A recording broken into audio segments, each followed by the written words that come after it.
చదువుకోవాలి. ఎస్. ఈ చౌలము అనేది మాట్లాడిన తర్వాత ఈనాటికి కూడా ఈ వివాహాది మన కార్యక్రమాల్లో చౌలం చౌలం చౌలం భోజనం అంటారు, ఉపనయనంలో కూడా అంటారు. సో చౌలం అనే దానికి మామూలుగా ఈ కేశఖండనము అంటే పుట్టు వెంట్రుకలు అనే దానికి చెప్తారు, అక్షరాభ్యాసానికి గనక పూనుకుంటే. లేదు మామూలుగా కూడా ఉపనయనాది కార్యక్రమం అని చెప్తారనమాట. ఉపనయనం ఇప్పుడేదో 20 ఏళ్ళకు చేసుకుంటే మనం చేయగలిగేదే లేదు. ఆ రోజుల్లో గురుకులానికి అంటే బిఫోర్ అడ్మిషన్ ఇంటూ గురుకుల, గురువు గారి సన్నిధికి. ఇప్పుడు ఏమైందంటే అటు ఇటు కాకుండా నర్సరీ నుండి ప్లే స్కూల్ నుండి మొదలు పెట్టుకుంటున్నారు. కాబట్టి ఆ రోజుల్లో కూడా పాతకాలంలో కూడా శిశు తరగతి అని ఉండేది. శిశు తరగతి that is almost equal to nursery. తర్వాత బాల శిక్ష అనేవాళ్ళు. చూడండి, అంటే ఇప్పుడు మన ఏదో ఎల్కేజీ అప్పర్ కేజీ అని మాట్లాడతారో ఇవన్నీ కూడా ఆ రోజుల్లో ఉండేవి. తర్వాత మొదటి తరగతి అని వచ్చేది ఆఫ్టర్ 2 years. అంటే మామూలుగా ఓ 2 ఏళ్ల పాటు, 2 ఏళ్లకు చేరితే ఇంకా 2 ఏళ్ళు అంటే 4-4.5 ఏళ్ల వరకు కూడా మన ఒక నిర్దిష్ట క్రమంలో అంటే మొదటి తరగతి రెండవ అనే క్రమంలో మొదలయ్యేది కాదు.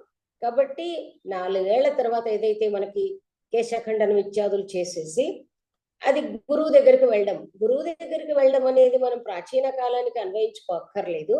ఈ రోజుల్లో స్కూల్లో చేర్చడం కూడా గురువు దగ్గరికి వెళ్ళడమే. ఇప్పుడు గురుకులానికి వెళ్ళడము అంటే గురుకులం మాత్రమే అనేటువంటి అర్థం తీసుకోవాల్సిన అవసరం లేదు. గురువు ఎక్కడుంటాడో అక్కడికి వెళ్ళడం అది గురుకులం. అది పాఠశాల అని మనం చెప్పుకుంటున్నాము. గురుకులం అనేది వేరేగా చెప్పాము. కానీ ప్రాచీన కాలంలాగా ఋషులు కూర్చున్న గురుకులాలు ఇప్పుడు ఏమీ లేవు. గురుకుల స్కూల్ అన్నా కూడా అంతే, ఎట్టొచ్చి అక్కడే వసతి భోజనాలు ఏర్పాటు చేస్తున్నారు. అందుకనే గురువు దగ్గరికి వెళ్ళడము వృత్త చౌలం అని చెప్పేశాడు. అది కూడా చెప్పాడు. లిపిం సంఖ్యానం చ, ముందుగా అక్షరమాల నేర్పించాలి, 1, 2, 3 అనేది నేర్పించాల్సిందే. అదే విధంగా మనం చిన్న చిన్న ఏక్కాలంటాం కదా, అవి నేర్పించడం. ఆ విధంగా నేర్పించిన తర్వాత ఇక్కడ మనకేం చెప్పాడు అంటే ఈ బ్రహ్మచర్యం అనేది ఎన్నేళ్ళు ఉంటుంది అంటే బ్రహ్మచర్యం చ ఆ షోడశాత్ వర్షాత్. ఈ ఆ అనేది అనే ఉపసర్గ. మీరు వ్యాకరణం చదువుకున్నారు కదా, ఉపసర్గల లిస్టు నాకంటే మీకే బాగా గుర్తుండి. సో అని ఉంది.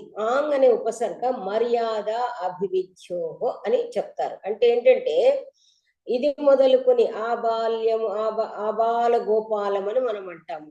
ఆబాల గోపాలం అన్నప్పుడు రెండింటిని అంటే బాలుడు మొదలుకొని గోపాలుడు గొల్లవాడి వరకు, అంటే గోవులను కాచుకునే వాడి వరకు అని ఆ ఇద్దరిని కూడా, అంటే ఈ రెండు అంత గ్రూపును కలిపేదేమో ఇది ఒకటి అభివిధి.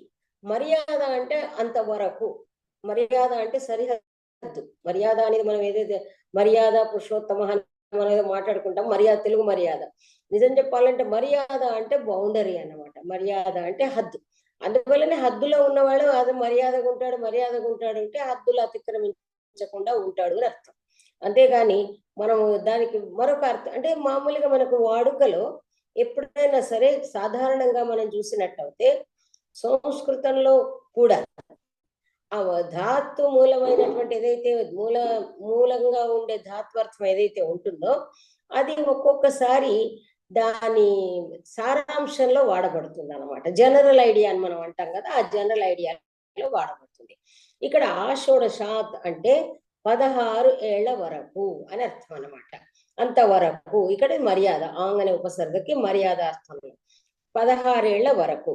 ఇక్కడ అందరికీ కూడా మన బ్రహ్మచర్యము ఏమో 16 ఏళ్ళు, ఎటొచ్చి ఉపనయనాదులు ఏ వయసు అనేది ధర్మశాస్త్రాల్లో చెప్పారు.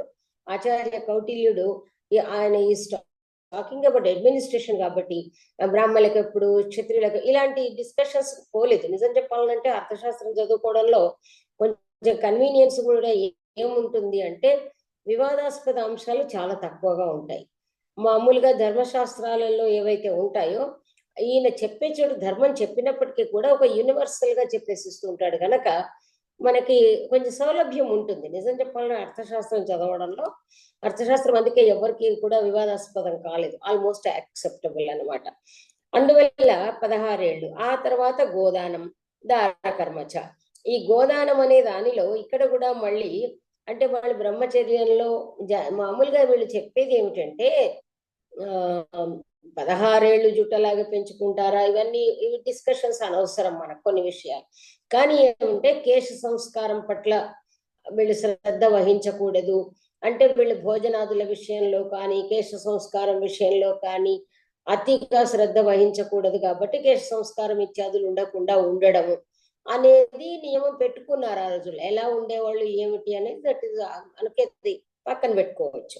సో బ్రహ్మచర్యం ముగిసిన తర్వాత గోదానం. గోదానం అనేది ఏదో ఆవునివ్వడం అని కాకుండా ఏదైతే ఆ బ్రహ్మచర్యం మనకు కాకపక్ష అని చెప్పేసేసి ఆ మూడులతో ఉన్నట్టు మనము రామాయణం వాటిల్లో వర్ణనలో కూడా వింటాం. అప్పుడు ఏమిటి అంటే చక్కగా ఈనాటిలాగా కాకుండా ఈ రోజుల్లో ఎలా ఉంటారనేది అఫ్కోర్స్ అది కూడా అప్రస్తుతం మనకు.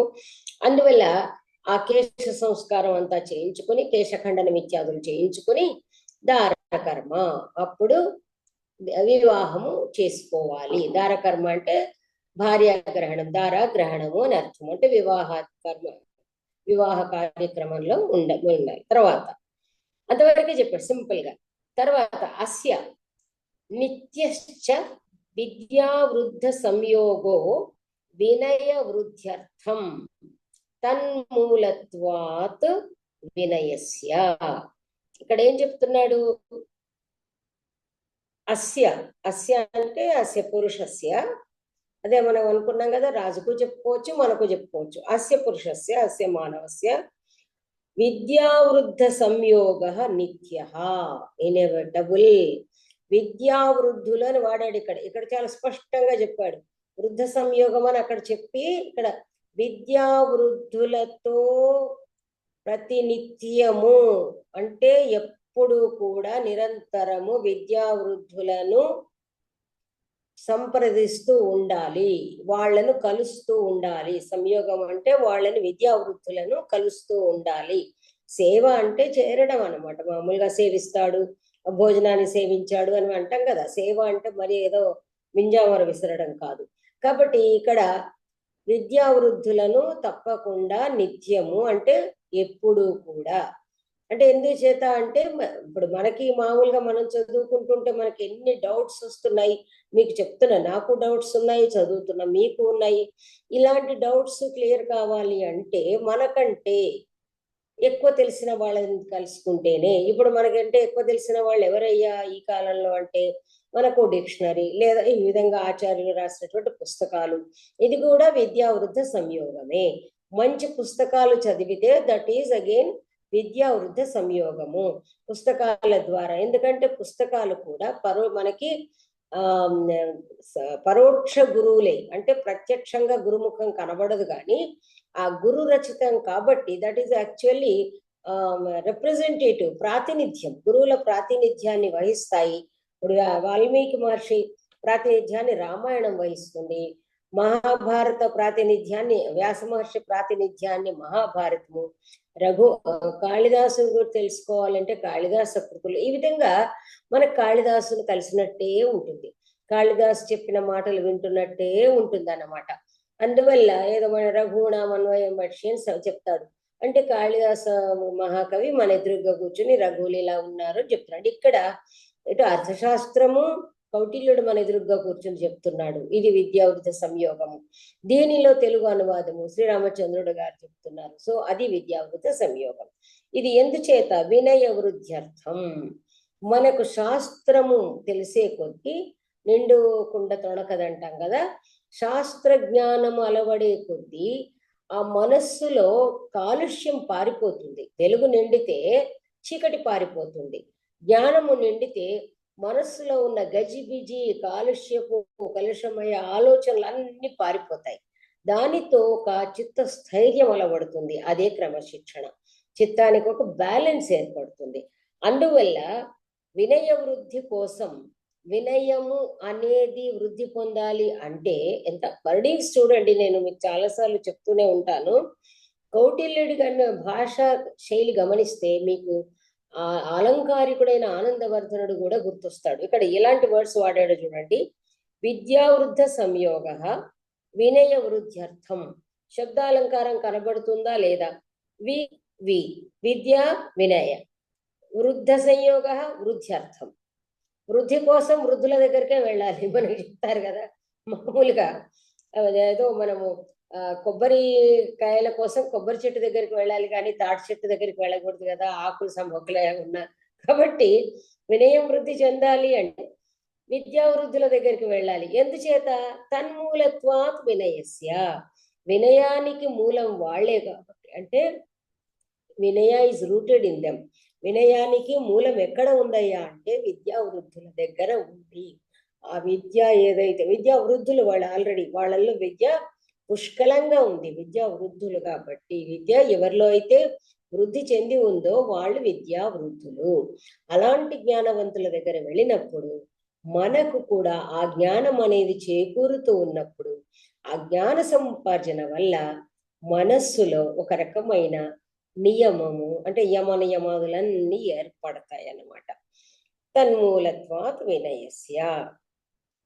ఇక్కడ మనకొక రాజుగారి రొటీన్ చెప్పబోతున్నాడు.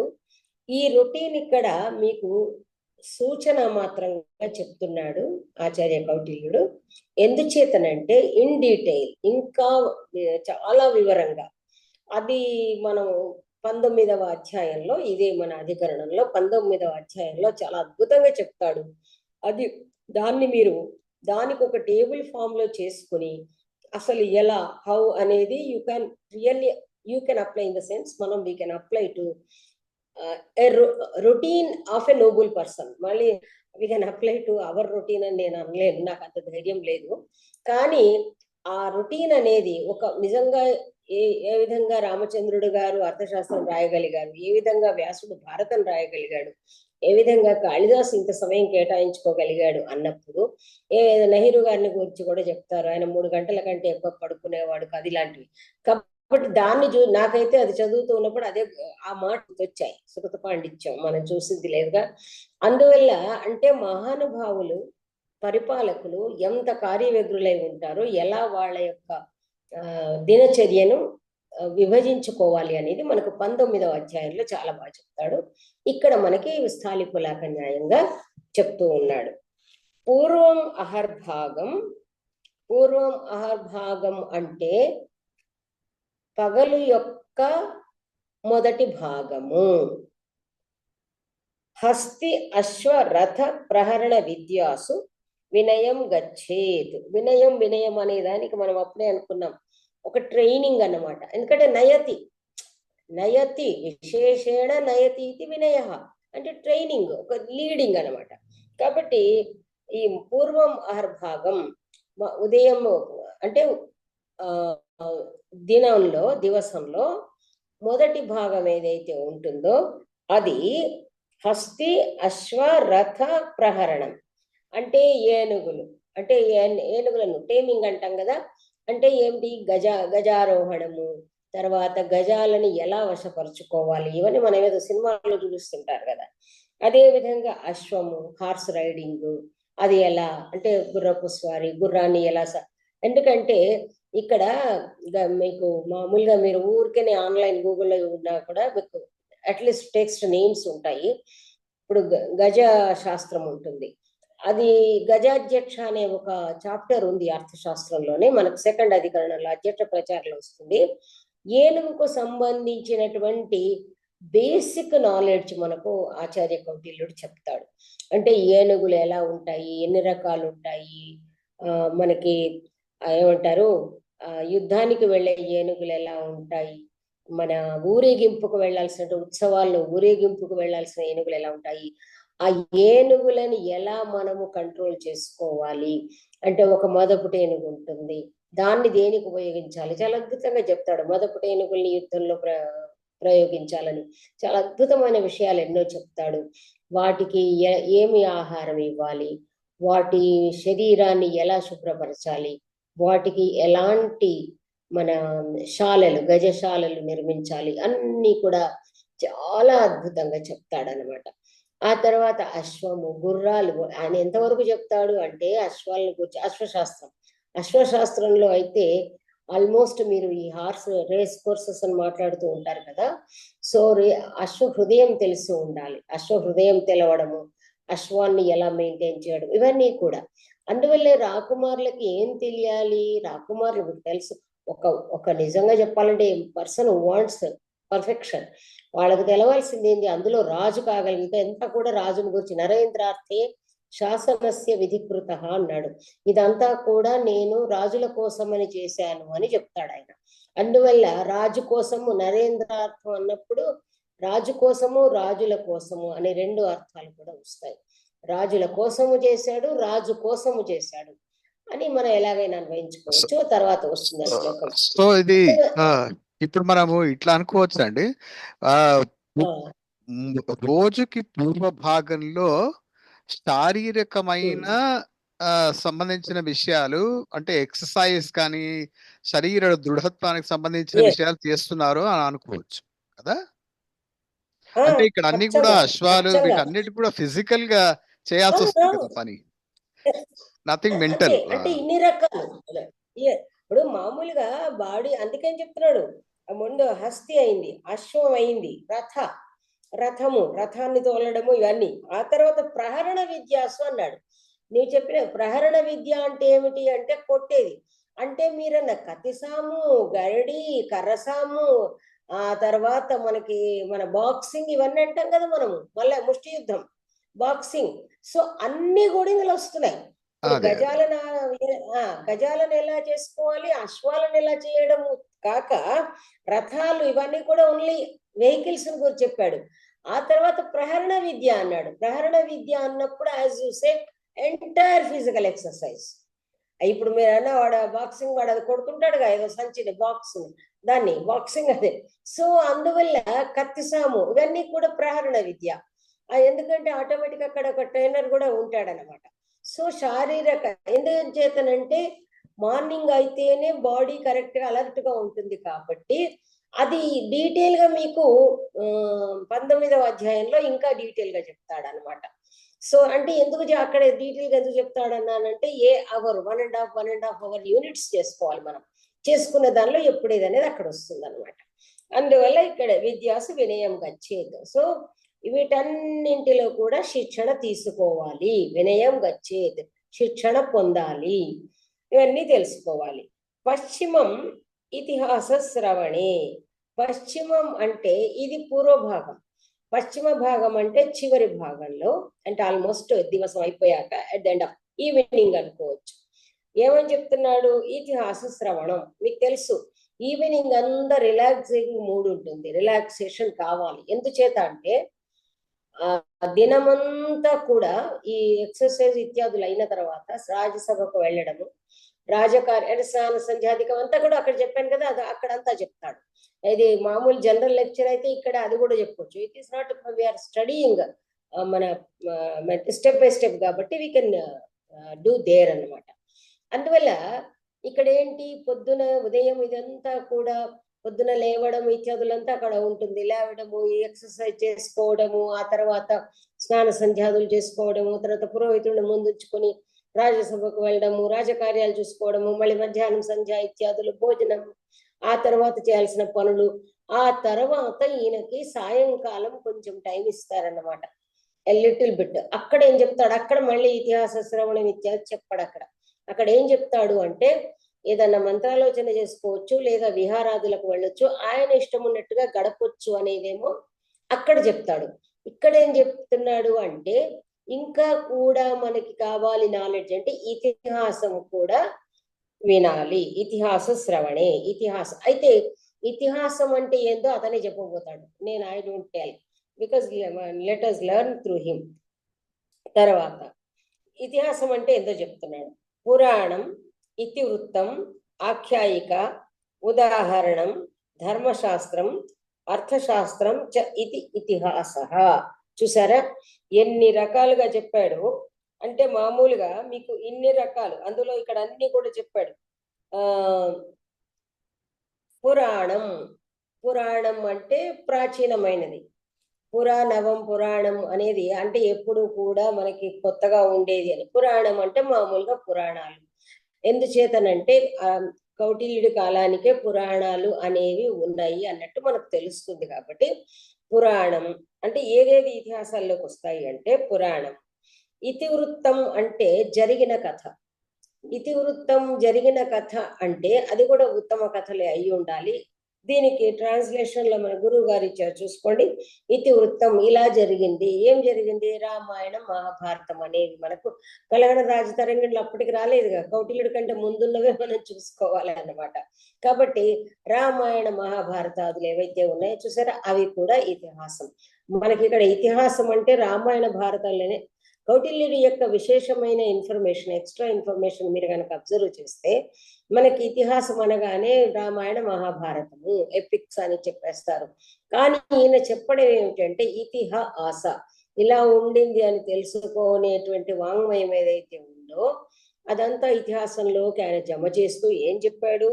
పురాణం, పురాణం అందులోకే వస్తుంది. ఇతివృత్తం, ఆఖ్యాయిక, ఈ కథ ఆఖ్యాయిక అనేవి రెండు కూడా గద్య కావ్యానికి సంబంధించినవి.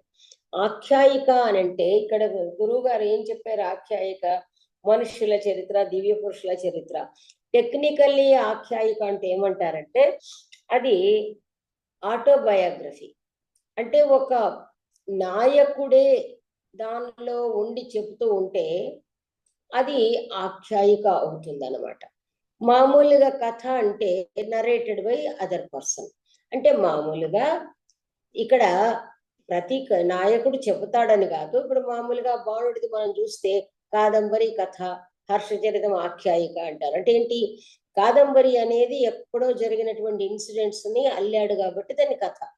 హర్షచరితంలో బాణుడు కూడా ఒక పార్ట్ అన్నమాట. లైక్ యూనో వాల్మీకి ఎట్లా part of Ramayana, Vyasa part of Bharatam లాగా బాణుడు హర్షచరితంలో ఈజ్ అ పార్ట్ అన్నమాట. అంటే ఎక్కడైతే ఒక వ్యక్తి ఇన్వాల్వ్ అయి ఉన్నాడో దానికి ఒక అథెంటిసిటీ వస్తుంది, అంటే ప్రత్యక్షంగా చూసిన వాడు కాబట్టి.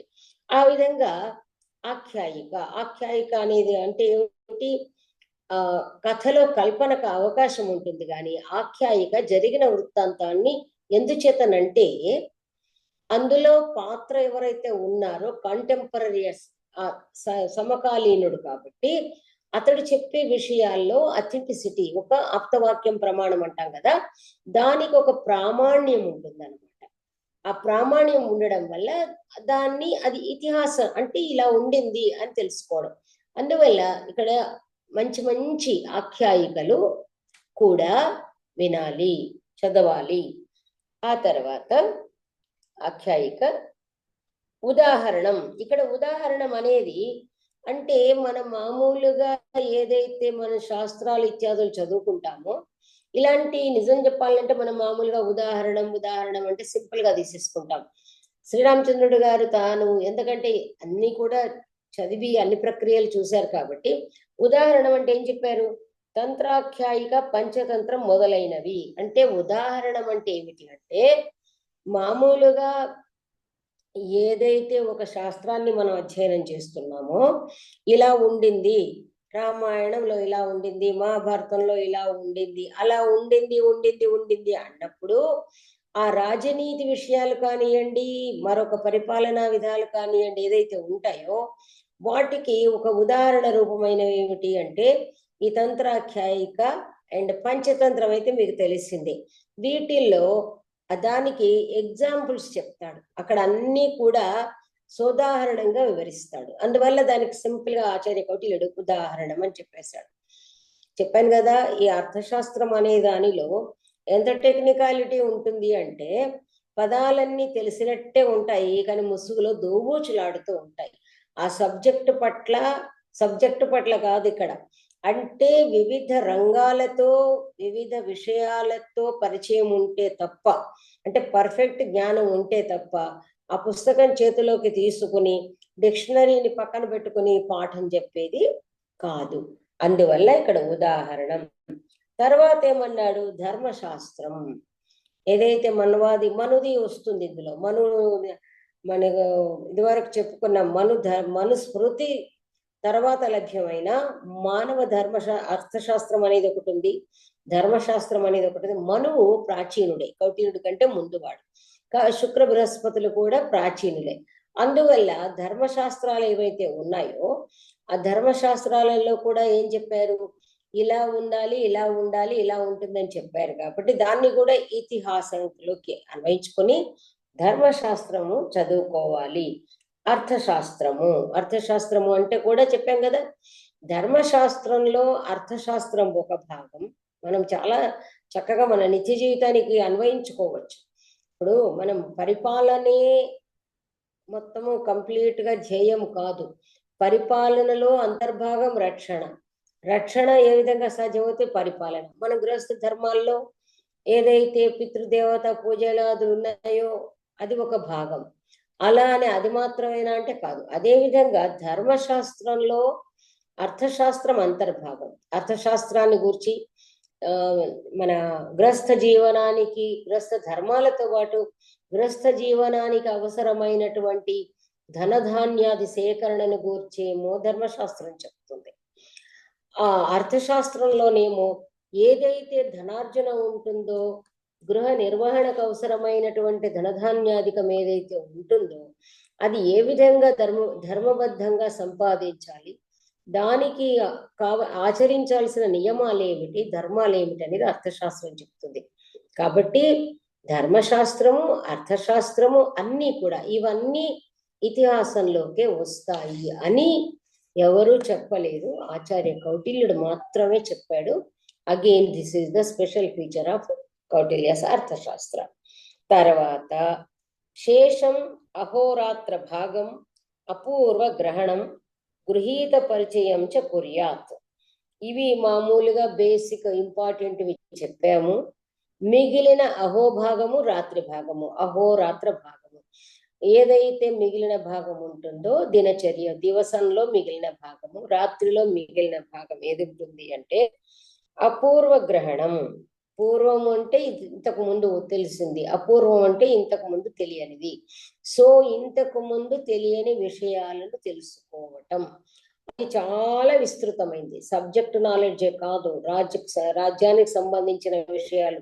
అక్కడ మళ్ళీ నేను మీకు చెప్పాను కదా, మన 19వ అధికరణంలో అంటే గూఢచారులను కలుసుకోవడము, గూఢచారుల నుంచి సమాచారం తెలుసుకోవడము, మంత్రులను తెలుసుకోవడము, విదేశాంగ నీతి తెలుసుకోవడము, రాజ్యంలో ఏం పరిస్థితులు తెలుసుకో, సో మచ్ ఈస్ దేర్.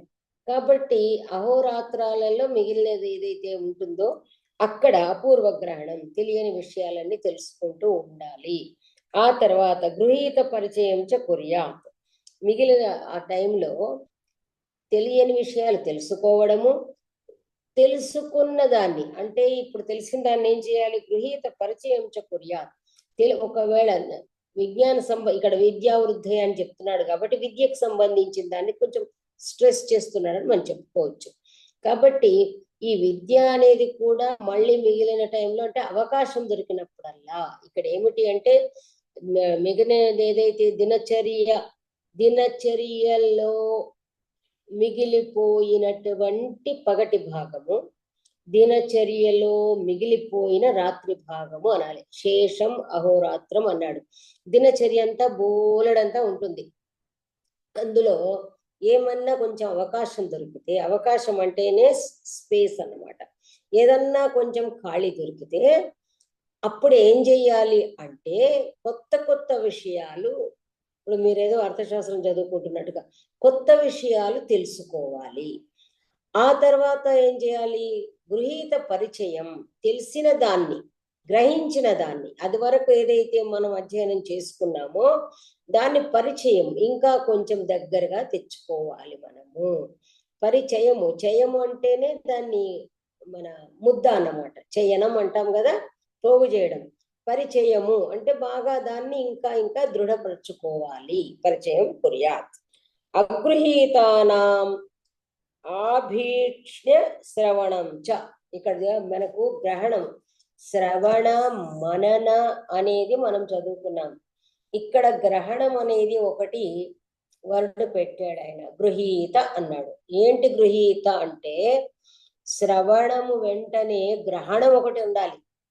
శ్రవణము మననం అన్నారు. ముందుగా మీకు ఎవరయ్యా బాలుడు అంటే గ్రహణ ధారణ పటురు బాల అంటే బాలానాం సుఖబోధాయ అని వీళ్ళందరు శాస్త్రకారులు ఏం చెప్తారు, బాలుర కోసమని మీరు తర్క సంగ్రహ ఇత్యాదుల్లో చెప్తుంటారు. బాలానాం సుఖబోధాయ. ఇప్పుడు బాలానందిని అని శ్రీరామచంద్రుడు గారి వ్యాఖ్యానం పేరు, ఈ ఆంధ్ర వ్యాఖ్య పేరు. బాలుడు అంటే ఎవరయ్యా అంటే, బాలుడు అంటే మూర్ఖుడు అనే అర్థం కూడా ఒకటి ఉంది, మనం చెప్పుకున్నాం. ఇక్కడ బాలుడు అంటే ఆ అర్థం కాదు. గ్రహణ ధారణ పటుహు బాల అంటే శ్రవణము తర్వాత విన్నది గ్రహించే శక్తి కలవాడు, గ్రహించిన దాన్ని మనస్సులో నిలుపుకునే శక్తి కలిగిన వాడు బాలుడు. అలాంటి వాడికే పాఠం చెప్పడం కానీ, అంటే అలాంటి వాడిని స్వీకరిస్తారు. ఒక శాస్త్రం చెప్పాలి అంటే మనం ఎంట్రన్స్ అని మనం మాట్లాడతాం కదా, ఈ ఎంట్రన్స్ ప్రక్రియ పాతకాలంలో కూడా ఉండింది. ఇప్పుడు అందరూ తను ద్రోణాచార్యుని పక్షపాతి అంటారు, కానీ ఎవరెవరికి ఏ విద్య, ఇప్పుడు మామూలుగా గదా విద్యను భీమ దుర్యోధనులకే నేర్పించారు. అది కూడా బలరాముడు స్పెషలిస్ట్ ఇన్ దాట్. అంటే ఆయా సబ్జెక్ట్ ఎక్స్పర్ట్స్ ఉంటారు కాబట్టి బలరాముడేమో మరి దుర్యోధనుడికి నేర్పాడు కదా. సో భీముడు దుర్యోధనుడు గదా యుద్ధంలో ప్రావీణ్యం సంపాదించారు. కర్ణార్జునులు అస్త్ర విద్య, మన బాణ విద్యలో ఒక ప్రావీణ్యాన్ని సంపాదించారు. ఇంతమందిలోనూ అర్జునుడిని ప్రత్యేకించి ఎన్నుకున్నాడు ద్రోణాచార్యుడు అంటే దానికి కారణం ఒక స్పార్క్ అనేది గురువులు గుర్తిస్తారు. ఎవరున్నా కూడా, ఎంతమంది ఉన్నా కూడా పక్షపాతం అని అనుకుంటే చాలా తప్పు.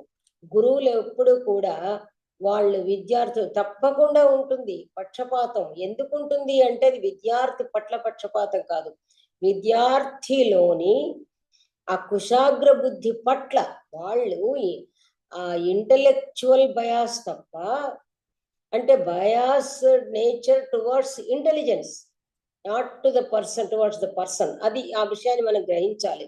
ఎంతో మంది 10 మంది ఉంటే ఒక వ్యక్తిని ఎందుకు గురువు గారు ప్రేమిస్తున్నారు అంటే దానికి కారణము అతనికి ఏదో బంధుత్వం ఏదో అని కాదు, అతనిలో ఆ విద్యార్థిలో ఉన్న కుశాగ్ర బుద్ధి ఈయన నేర్పే విద్యను సార్థకం చేస్తుంది. ఆ విధంగానే వారసుని ఎన్నుకునేవాళ్ళు. వారసుడు, ఈయన విద్యా వారసుడు. ఎందుకంటే ఆ కుశాగ్ర బుద్ధి అనేది అవసరం కాబట్టి. ఇక్కడ ఏం చెప్తున్నాడు, ముందేమో గృహీత పరిచయం కుర్యాత్ అన్నాడు, గ్రహించిన దాన్ని ఇంకా దృఢపరచుకోవాలి అన్నాడు. అన్న చోట గ్రహించకపోతే అని మళ్ళీ చెప్పాడు. అగృహీతానాం అంటే మనసుకు పట్టని వాటిని అర్థం. గ్రహణం మనసులో చొరబడిన దాన్ని మీరన్న మననమే. దిస్ ఈజ్ అనదర్ వే మననం.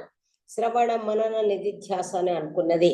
కానీ దీన్ని ఇంకో రకంగా ఎలా చెప్తున్నాడు, గ్రహించిన దాన్ని గట్టిపరుచుకోవాలి, దాన్ని మళ్ళీ మళ్ళీ మళ్ళీ చేసి. అయితే గ్రహించుకోని దాన్ని ఎట్లా, నా మనసుకు పట్టట్లేదు మీలో కూడా మీ అందరికి అనిపిస్తుంది కదా. ఆ మనసుకు పట్టని దాన్ని ఏం చెప్తున్నాడంటే ఆభీష్ణ శ్రవణం. నేను మీకు చాలాసార్లు చెప్తుంటా, పదే పదే వినడం. ఏదైనా మనసుకు పట్టకపోతే, నాకు అర్థం కాలేదు, నాకు క్లియర్గా లేదు, నాకు క్లారిటీ లేదు అనుకుంటే ఆ విషయాన్ని పదే పదే పదే వినాలి. ఆ విషయాన్ని పదే పదే పదే పదే వింటుంటే అప్పుడు ఒక్కొక్కటిగా ఆ విషయము కొంచెం కొంచెంగా, ఎందుకంటే ఏదన్నా ఒక దృఢమైనది ఉన్నది అంటే గబుక్కన మన నోట్లో కూడా చేరదు. దాన్ని మెల్లిగా మెల్లిగా మెల్లిగా మెల్లిగా కైవసం చేసుకోవాలి. కాబట్టి పదే పదే పదే దాన్ని మనం వింటూ ఉంటే, పదే పదే పదే చదువుతూ ఉంటే క్రమంగా మస్తిష్కంలోకి చేరుతుంది.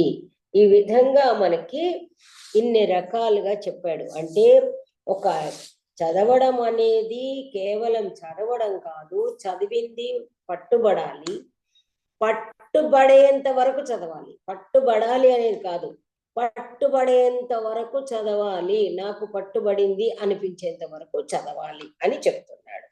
అది చదవాలి కాదు, ఆభీషణ శ్రవణం అంటే ఇందాక మీరే విధంగా అయితే అడిగి అడిగి అడిగి అడిగి అంటే చదివి చదివి అడిగి అడిగి తెలుసుకుంటారు. 10 సార్లు వినాలి. ఒక్కసారి అర్థం కాకపోతే, ఇప్పుడు మీకు ఆల్రెడీ రికార్డెడ్ లెసన్స్ ఉండినాయి ఇది మన ఎంఏలో. మీరు ఏం చేశారు? వ్యాకరణం ఒకసారి క్లాస్ విన్నారు. ఆ క్లాస్ విన్న తర్వాత అర్థం కాలేదు.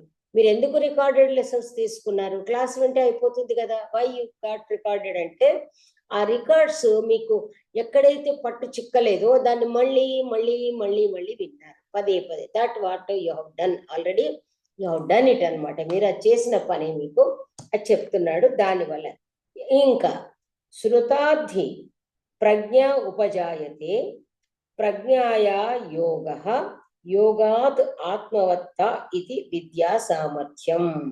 ఇక్కడ శృతాత్, శృతాత్ అంటే మనము వినడం వల్ల, శృతం అంటే గురుముఖాత్, ఆ గురువు గారి నుండి ఈ విధంగా జ్ఞాన సంబద్ధమైనటువంటి విషయాలు వినడం వల్ల ఏమవుతుంది?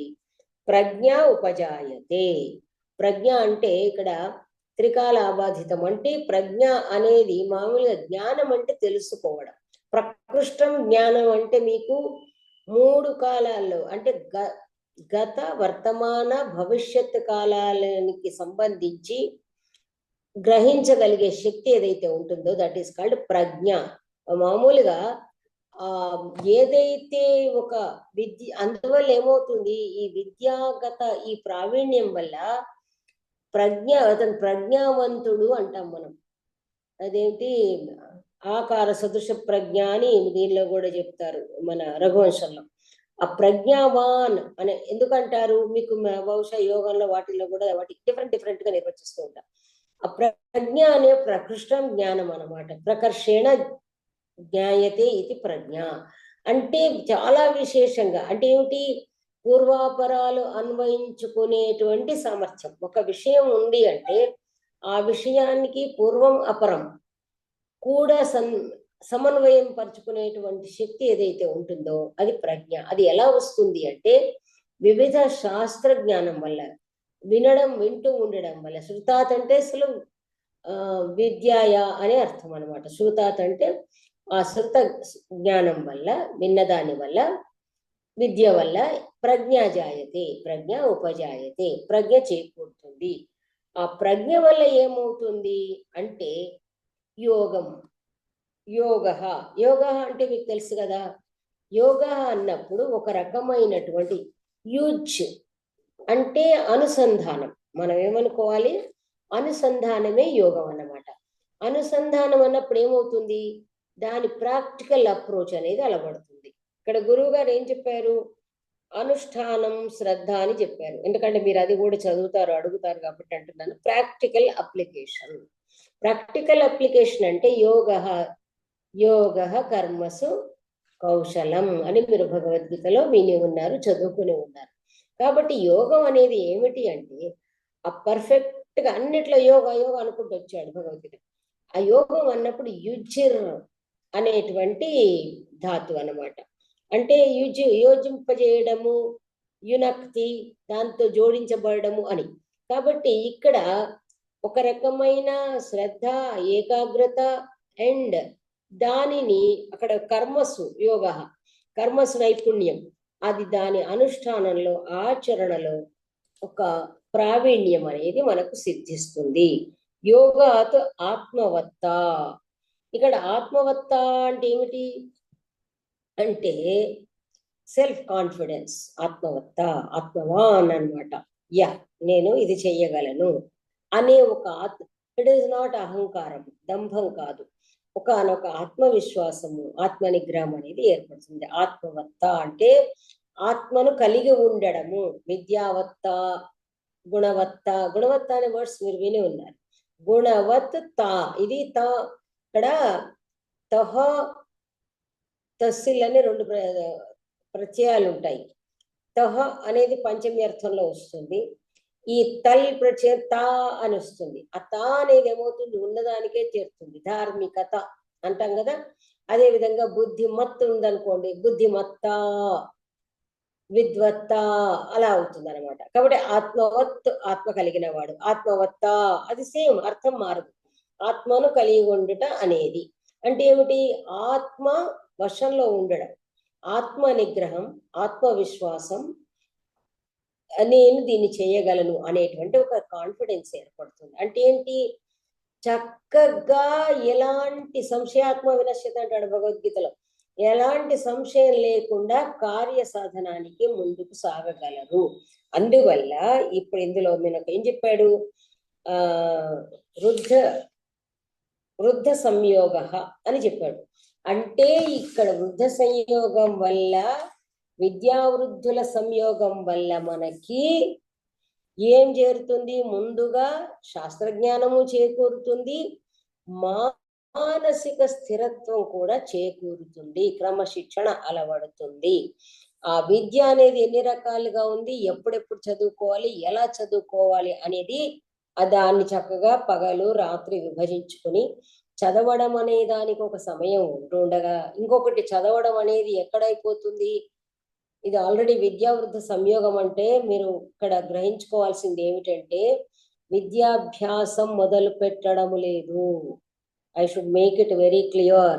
బ్రహ్మచర్యం ఆషోడశాత్. ఇప్పుడు మీరు గనక ప్రజెంట్ ఎడ్యుకేషన్ సిస్టమ్ తీసుకుంటే కూడా, ఇప్పుడు మనకి summer holidays, winter holidays, strike holidays, టీచర్లకు లీవ్లు ఇవన్నీ ఉన్నాయి. అవన్నీ లేకుండా మామూలుగా ఏం చెప్తారంటే, ఒక వేదము అంటే ఒక సబ్జెక్ట్, పర్టికులర్ సబ్జెక్ట్ సాంగోపాంగంగా అంటే ఇన్ డీటెయిల్ నేర్చుకోవడానికి 12 సంవత్సరాలు పడుతుంది అని వీళ్ళు చెప్తారు నియమం.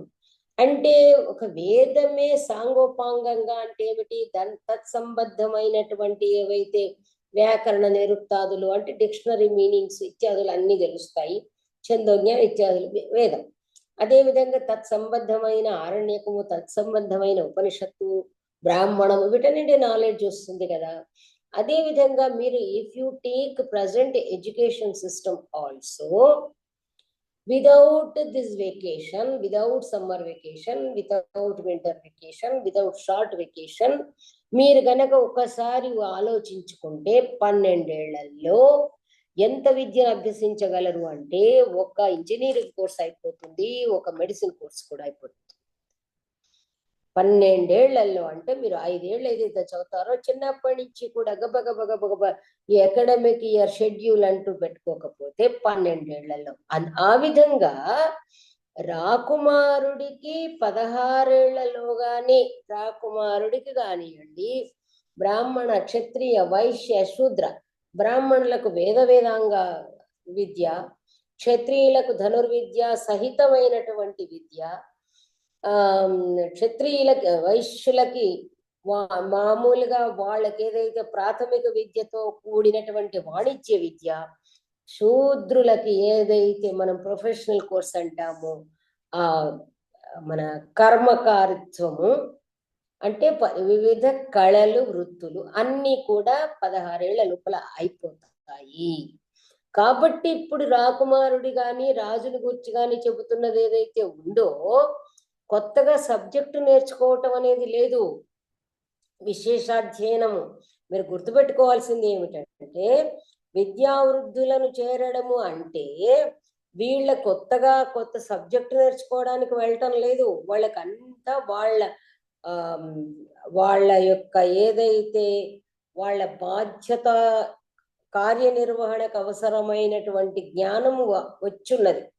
కాకపోతే ఆ జ్ఞానాన్ని ప్రయోగాత్మకంగా ప్రయోగించినప్పుడు కేవలం రాజుతోనే వ్యవహరించడు కాబట్టి, క్షత్రియేతరులతో కూడా వ్యవహరించాల్సి వస్తుంది. కాబట్టి కార్యరంగంలో ఎన్ని రకాల కోణాలు ఉంటాయో అన్ని కోణాలకు సంబంధించినటువంటి ప్రయోగాత్మకమైనటువంటి జ్ఞానం కోసమని విద్యావృద్ధులను చేరడము, వీళ్ళు ఏదైతే వాళ్ళకు తెలిసిందో ఒక న్యాయ వ్యవస్థ కూడా తెలుస్తుంది, ధర్మశాస్త్రం చదువుకుంటారు, అర్థశాస్త్రం చదువుకుంటారు. కానీ ఇప్పుడు మామూలుగా మీకు తెలుసు, రాజుకి రత్న పరీక్ష కూడా వచ్చు, కానీ రత్న పరీక్షకుడు ఉంటాడు, వైద్యం రాకపోవచ్చు. కానీ మనము రామలక్ష్మణులు చూసినట్టయితే అన్ని కూడా సొరంగాలు తవ్వడము, నావలు తయారు చేయడం అన్ని కూడా వచ్చు అన్నమాట. కాబట్టి బేసిక్ నాలెడ్జ్ అన్నిటికీ ఉంటుంది కాబట్టి ఏదైతే విశేషమైనటువంటి జ్ఞానం ఉంటుందో దానికోసం విద్యావృద్ధుల దగ్గరకు చేరతారు.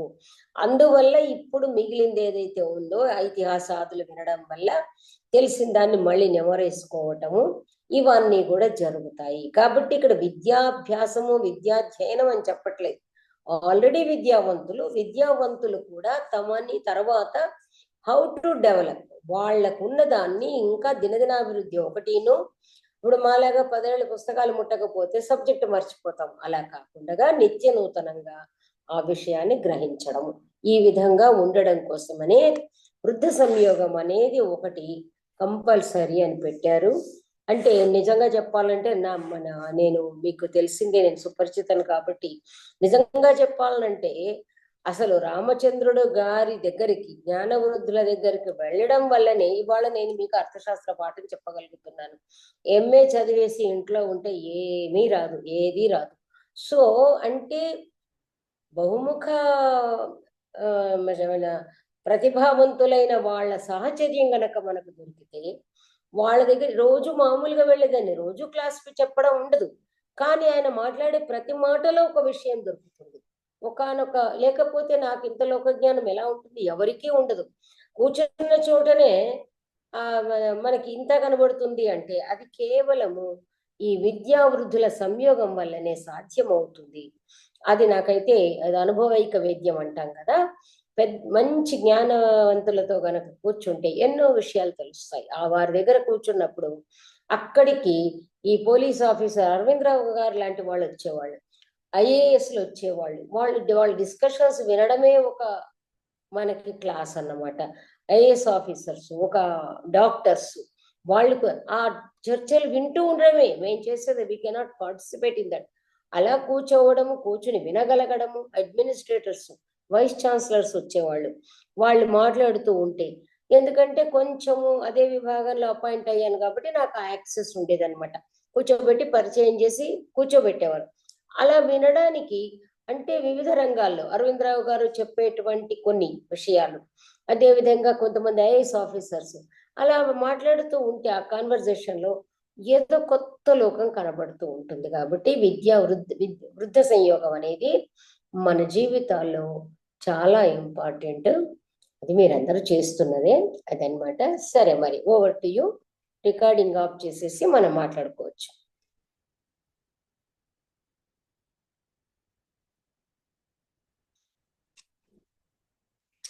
ఒకటే శ్లోకం ఉంది, 1 మినిట్.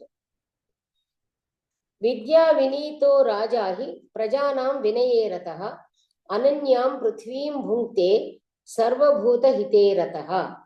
అసలు విజయ్ చెప్పింది మర్చిపోయాను, కానీ కన్క్లూజన్ లో శ్లోకము అర్థశాస్త్రంలోనే ఉంటుంది, బిగినింగ్ లోనే మర్చిపోయాను.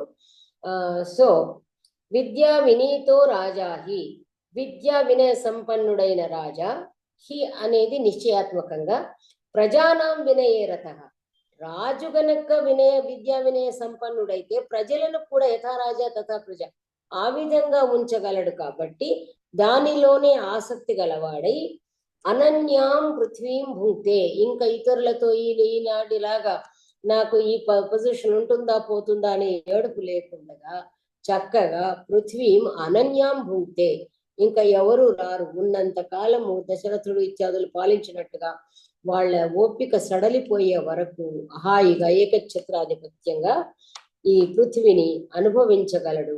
ఎందుచేత సర్వభూత హితే రతః, ఎప్పుడైతే ప్రజానాం వినయే రతః, ప్రజలనేమో చక్కటి క్రమశిక్షణలో ఉంచగలిగి సర్వప్రాణుల యొక్క శ్రేయస్సు కోరుతూ ఉన్నటువంటి రాజు, అతని ఎప్పుడు సాధ్యం? విద్యా వినయ సంపన్నుడైతేనే సాధ్యం. కాబట్టి అనన్యాం పృథ్వీం భూతే, ఈ పృథ్వీని ఏకఛత్రాధిపత్యంగా పాలించగలడు అని ప్రతి చాప్టర్ కూడా కౌటిల్యుడు మధ్యన మనం ఆపితే తప్ప శ్లోకంతో ముగిస్తాడు. ప్రారంభంలో చెప్పుకోవడానికి ఈయన శ్లోకాలు ఉన్నాయి, ఇతరమైన శ్లోకాలు కూడా మనకి బోలెడని లభిస్తాయి. కాబట్టి సమస్య అనేది లేదు. సరే, అసలు ఏదో మర్చిపోయారనమాట. Okay,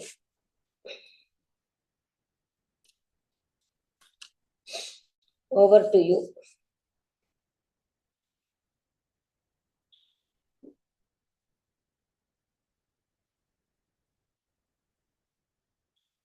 hello.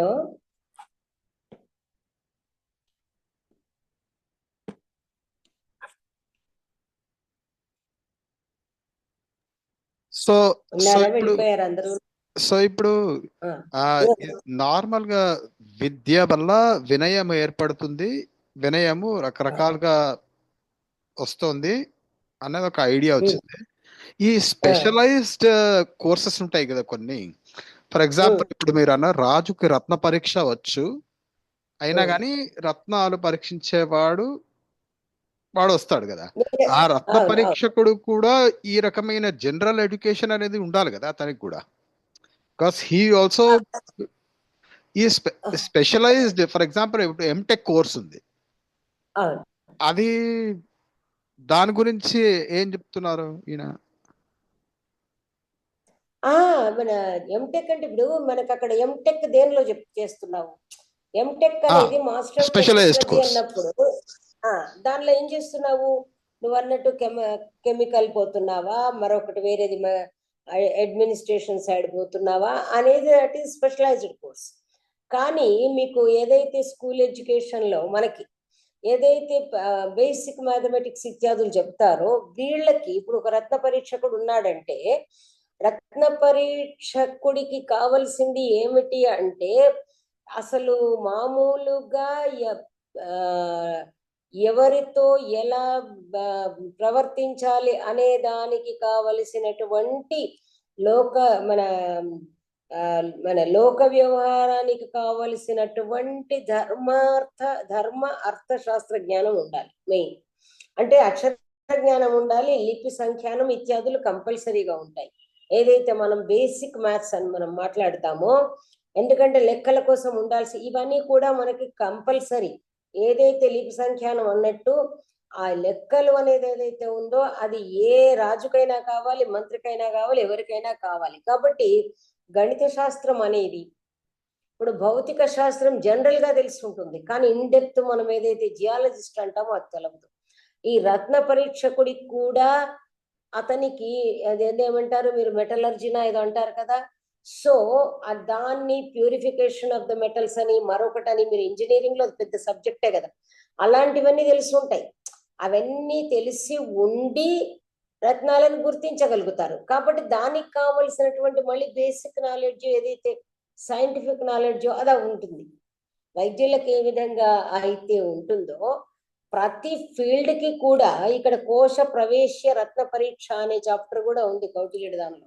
అంటే అది గుర్తుపట్టగలగాలి అంటే రత్న పరీక్ష, రత్నాలు, ముత్యాలు ఇత్యాదులు అవి ఎక్కడ దొరుకుతాయి, ఏ దేశంలో దొరికినవి ప్రశస్తమైనవి అనేది ఏదైతే ఉంటుందో వాళ్ళకి జియాలజీ నాలెడ్జ్, మైనింగ్ నాలెడ్జ్ ఇత్యాదులన్నీ ఉంటాయి.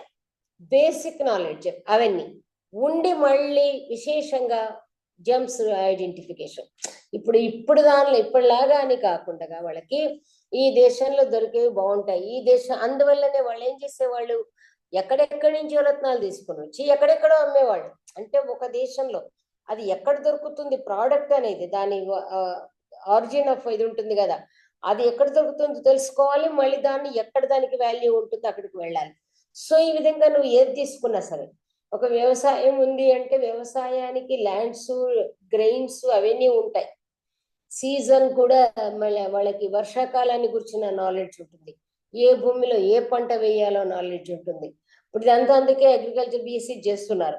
ఇదివరకు వారసత్వంగా వచ్చేది, కానీ విశేషాధ్యయనం అని మనం అన్నప్పుడు ఈ విశేషాధ్యయనం ఇప్పుడు బీఎస్సీ ఏజీ చేశారనుకో, బీఎస్సీ ఏజీ చేస్తే అది బేసిక్ నాలెడ్జ్ వచ్చింది, కానీ ప్రాక్టికల్ నాలెడ్జ్ యాక్చువల్ అగ్రికల్చర్ ఉంటాడు కదా, ప్రాచీన జ్ఞానం ఉన్నటువంటి వ్యవసాయదారుడి దగ్గరికి వెళ్ళాలి. సో ఈ విధంగా మన ప్రాథమిక అధ్యయనము, విశేషాధ్యయనము అంటే జనరల్ ఏదైతే సామాన్య విజ్ఞానము, తర్వాత ప్రయోగాత్మక విజ్ఞానం. రెండు సామాన్యమైనది జ్ఞానము, ప్రయోగాత్మకమైనది విజ్ఞానం అన్నమాట. అది ప్రయోగంలోకి వచ్చినప్పుడే విజ్ఞానం, అందుకే విజ్ఞానవేత్తలు.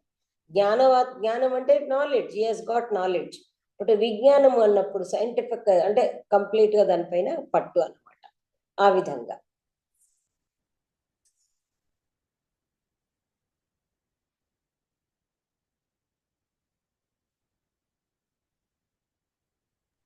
అంటే నేను ఎందుకు క్వశ్చన్ వచ్చిందంటే నాకు ఇప్పుడు ఒక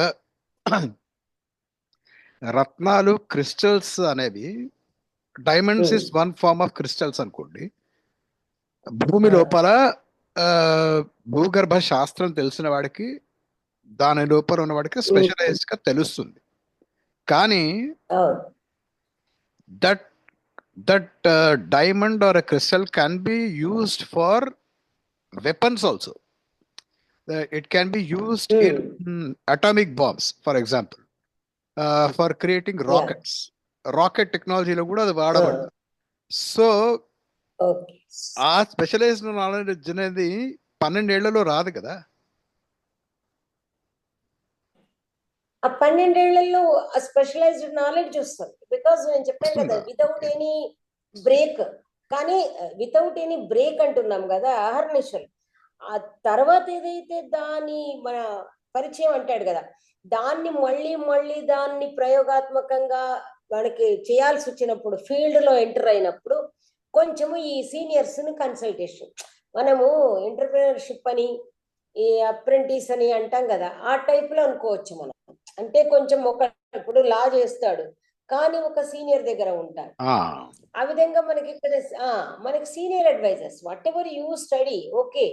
కానీ నువ్వు ప్రయోగాత్మక ఇప్పుడు అన్నట్టు రాకెట్ తెలిసిన వాళ్ళు కూడా వాళ్ళది ఒక పెద్ద టీం ఉంటుంది, మ్యూచువల్ కన్సల్టేషన్స్ ఉంటాయి, వాళ్ళలో సీనియర్ మోస్ట్ ఆ, అండ్ రిటైర్డ్ వాళ్ళని కన్సల్ట్ చేయడం అదన్నమాట. So this is like seniors ని కన్సల్ట్, మనం మీరు ఏదో చంద్రయాన్ అవి చెప్పినట్టు సీనియర్స్ ని కన్సల్ట్ చేయడము. ఇప్పుడు మీరు కాలేజీల్లో చదివేటప్పుడు మీకు సీనియర్ ఫ్యాకల్టీ చేత లెక్చర్స్ చెప్పిస్తారు, యూనో యాక్చువల్గా మీ లెక్చరర్సే వాళ్ళు already they are capable of doing that. కానీ ఎక్స్టెన్షన్ లెక్చర్స్ అని గెస్ట్ లెక్చర్స్ అని సీనియర్ మోస్ట్ వాళ్ళ చేత చెప్పిస్తారు. ఎందుకు అంటే వాళ్ళ యాడెడ్ ఎక్స్పీరియన్స్ ఉంటుంది వాళ్ళకి, యాడెడ్ ఎక్స్పీరియన్స్ ల్యాబ్ లో. ఇప్పుడు మీ సైన్స్ గురించి నేనేం మాట్లాడినా mine is not at all practical knowledge. Oxygen ఇలా ఉంటుంది, ఇది ఇలా తయారు చేస్తారని చెప్తాను, but I don't have practical knowledge. Oxygen పీల్చుకుంటే బతుకుతారు, కార్బన్ డైఆక్సైడ్ పీల్చుకుంటే పోతారు, పొల్యూషన్ ఇది మాత్రం వస్తుంది శృత పాండిత్యం. This is not the perfect knowledge అన్నమాట. కాబట్టి ఎవరైతే మీ సైన్స్ వాళ్ళు ఉంటారో వాళ్ళకి ఇది రియల్ గా కూడా వాళ్ళు చూపించగలరు, ఇగో ఇది ఇది శాంపుల్, ఇది శాంపుల్. సో కానీ మళ్ళీ అగెయిన్ ఒకసారి అందుకే ఏమంటున్నాడంటే and also to have confidence. అదేమంటున్నాడు, వినయం వల్ల ఏమవుతుంది, కాన్ఫిడెన్స్ వస్తుంది. ఇప్పుడు ఒక సీనియర్ నేను చెప్పాను కదా, నాకు ఒక డౌట్ వచ్చింది, నేను ఇలా పాఠం చెప్పాను, కరెక్టేనా కాదా అని గురువు గారిని అడిగాను, కరెక్టే, అది కాన్ఫిడెన్స్. నెక్స్ట్ టైం అది నేను ధైర్యంగా చెప్పగలను. సో ఎనీ సబ్జెక్ట్ సీనియర్స్ తోటి కనుక డిస్కస్ చేసుకుంటే మనకు చాలా మంచి క్లారిటీ వస్తుంది, దాంతో కాన్ఫిడెన్స్ కూడా వస్తుంది. అదన్నమాట. అసలు చెప్పాం కదా ఎంత స్లోగా వెళ్తుంది మనకు అర్థశాస్త్రం అంటే. ప్రతిదాని వెనకాల ఇప్పుడు మామూలు భావం అంటే చెట్టెక్కన మీకు ట్రాన్స్లేషన్ చదివితేనే సరిపోతుంది, కానీ చదివే కొద్ది తవ్వే కొద్ది లోపల నుంచి మనకి ఎన్నో వస్తాయన్నమాట. Okay okay. ఇంకెవరు ఎనీబడి? అందరు పాపం ఈ లేట్ నైట్ కదా, అందరికి భక్తులందరూ నిద్రావస్థలో ఉన్నట్టున్నారు అన్నట్టుగా. థ్యాంక్ యూ మేడం, బాగుందండి క్లాస్. ధన్యవాదాలు మహోదయ్. ఓకేనమ్మా, thank you ma'am. Excellent. Welcome welcome.